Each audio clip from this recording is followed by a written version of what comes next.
So today in this video we are going to talk about Cambridge 13 IELTS test number 3, and this is the writing task 2, which is an essay. Let's read the question statement first and then we will know how to handle it. So what do we do when we read a question statement, whether it's a question statement for a report or an essay? We read it carefully and highlight the keywords, because the keywords are going to help us throughout, and it gives us that navigation, that direction that we are not supposed to get retract from our keywords. So some people say history is one of the most important school subjects. Other people think that in today's world, subjects like science and technology are more important than history. So basically, in this, I can highlight that school subjects is one of the most important keyword. The other one is history and science and technology.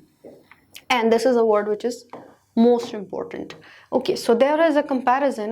What I can understand from the question statement is that there is a comparison between the school subjects, that which one is the most important one.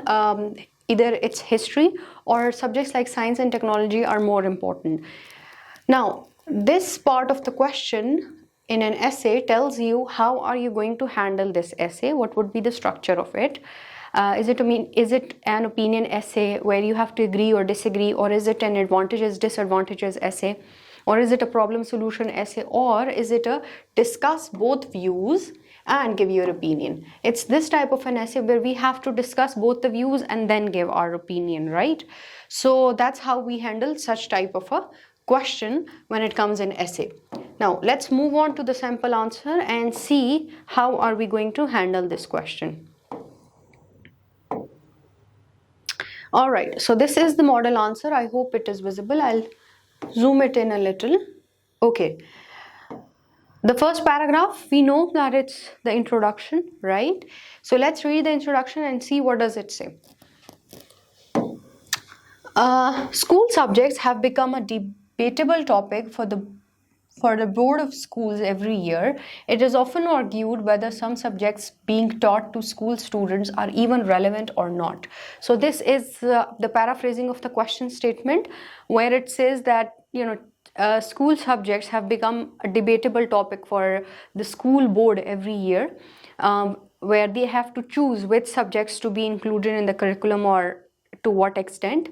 Also, it is argued that whether some subjects that are being taught at school are more relevant or not. One of those subjects is history. Some people believe that teaching history is crucial, and the other group gives weightage to subjects like science and technology, considering ongoing trends. So first, this part is the paraphrasing of the question statement. Paraphrasing plus a little explanation. Not too much, because we can't drag our essay right at this point and we can't start giving explanation at this point. But since there are two sentences, usually we write the paraphrasing in one sentence only, but here we have two sentences, so I'll call it that it is a paraphrasing and a little explanation of it. Now here the paraphrasing and explanation has ended. Now it says one of the, or I'll say it ended here, that it talked about, it gave an example of one of the subjects that is debatable. The other one is some people believe. Now here comes the thesis statement, where the writer says that some people believe. Now he is going to present the two views, the views that we are supposed to discuss and answer and then give our opinion, right? So the two views are that teaching history is crucial, while the other while some of the people think, or the teachers think, that subjects like science and technology are more important considering the ongoing trend. So that's how they have written the introduction of such an essay. They have first of all paraphrased and gave a little explanation of what the question basically says, and then a thesis statement where it is important to know that what are the two views that we are supposed to discuss. Okay, let's move on to the body para number 1 now. The proponents are of the opinion that the past has numerous lessons we can learn from. Replication of past mistakes does not make any sense, especially when people have no time for today's no time for today's engrossed life. So this one, by reading the first statement, I can definitely say that this para is the one which is going to discuss the importance or maybe the drawbacks of the subject of history. So they are saying that some people are of the opinion that there are numerous lessons that we can learn from the past, from the history, and when we learn something from the history, it helps us not to repeat those mistakes that somebody had already made in the past, and now they have learned, and now we tend not to repeat those mistakes because we have got the lessons from them. And also he's saying that in today's engrossed life or busy life, we don't have a lot of time to look back and do mistakes and then find ourselves in a place where we don't repeat those mistakes, or we are in a better place to teach others. So we don't have that much time now. So it's better to learn from the history. History taught us about some great warriors and social workers, how they used their abilities for the betterment of mankind, and how they fought their enemies to preserve our lands from the foreign invaders. Also, this is one of the part where learning history will help us learn from the mistake of our ancestors, and we would not be repeating those mistakes, and we would rather utilize that time of experiencing something in something better. The second point that the writer is explaining here is that what happens when we learn history or teach our kids history is because we learn about the sacrifices of our ancestors, basically how they fought and how they the warriors, how they fought and saved our lands, or the social workers, how they helped the community, right? And so how they preserved, about the warriors, they have written that how they preserved our lands from the foreign invaders. Now, today's youth need to know about all those sacrifices they had made to keep them motivated to keep up the good work. And also there are some big lessons in the past to illustrate. Studying about world wars taught students how devastating war can be. All these remain unknown if history is not included as a subject. So I believe that the second point ends here and the third point starts here, that why the youth needs to know. The youth needs to know about the history because first of all they need to pay regard to their ancestors, to the warriors who have helped them to have a land. Secondly, they need to know about the good work of the people so that they can have they learn about the goodwill gestures of our ancestors, and they learn that how good now they are supposed to be in their lives. Also, there are a lot of lessons that we can learn from the history. Is, for example, they have given an example here. To illustrate means an example that when the students learn about wars, they learn about the catastrophe that the war has brought, whether it was World War I or World War II or some civil wars. So what happens when the youngsters learn about it and the catastrophes the wars have brought? So they learn that the wars can be devastating and we should better avoid wars, and we should have some peace or some policies to avoid this. So how do we learn that? We learn that by learning history, of course.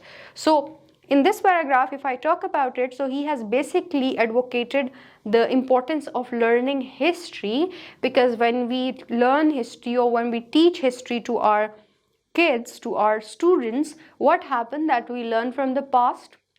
We learn a lot of lessons, and so we tend not to repeat those mistakes.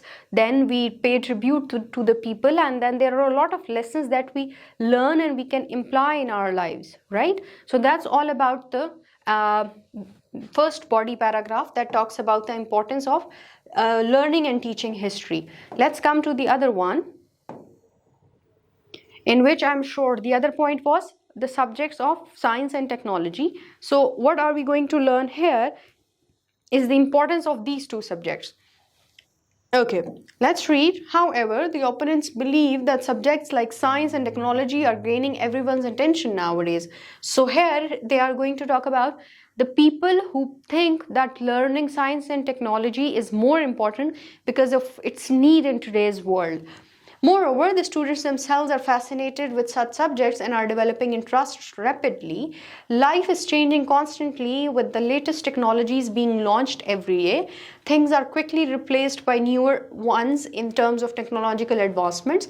In such a scenario, students should be equipped with related subject matter so they can utilize their unique skills to generate ideas. Moreover, schooling is a fundamental stage where every student is molded and their skills are polished. So we can safely say that this paragraph talks all about the importance of learning and teaching, or basically learning science and technology. Why? Because first of all, it's the need of an hour.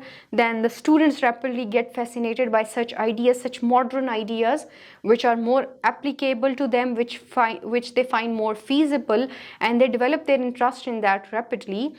Because life is continuously changing and new technologies are introduced every other day, and things are quickly replaced by the new ones. There is so much technological advancement that things are quickly replaced. In this scenario, the students are well equipped with the related matter, and when they are well equipped with the subject, then they can utilize their skills to have more ideas and then implement those ideas.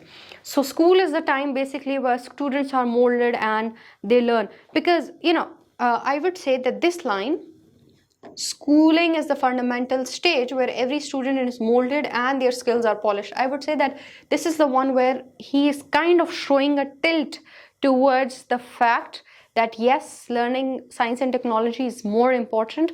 Why? Because if the students are not taught these subjects, or their interests are not developed in these subjects at the time of their schooling, then they wouldn't be able to learn these later in life. Okay, to conclude, I found myself favoring the proponents more, as I believe that history has a lot more things to teach us. Although science is equally important for every child, we can't ignore the past, and it can teach what and what not to do in the given situation. Okay, so finally, if you remember the question statement, it says discuss both the views and then give your opinion. So here we can see that the writer has given his opinion in the conclusion, where he says that I would believe that the proponents are the one who are advocating history, right? So the proponents are right, because the writer believes here, the writer of this essay, the sample answer, believes that we cannot ignore the fact that history teaches us a lot, and we cannot let go of it without teaching our kids. At the same time, he says that although science is equally important, there is no doubt about it, so it should also be taught, but the fact that the history should not be ignored, because history teaches us a lot of lessons and tells us what to do in a given situation. So if we get back to our question, and if we recall our question statement, it was actually a statement that said that history shouldn't be taught and there should be more focus on subjects like science and technology. So that's why he used the word proponent at one point and opponent at one point. So there are the people who believe that history should be taught are called the proponents, and the opponents are the one who believe that history shouldn't be taught, rather science and technology should be taught. So he has discussed both the views, but he says that I would rather say that science and technology is already important and people are teaching it, but we cannot ignore history because it teaches a lot of lessons to us, and we get to know what to do in a certain situation. So that's all about this essay.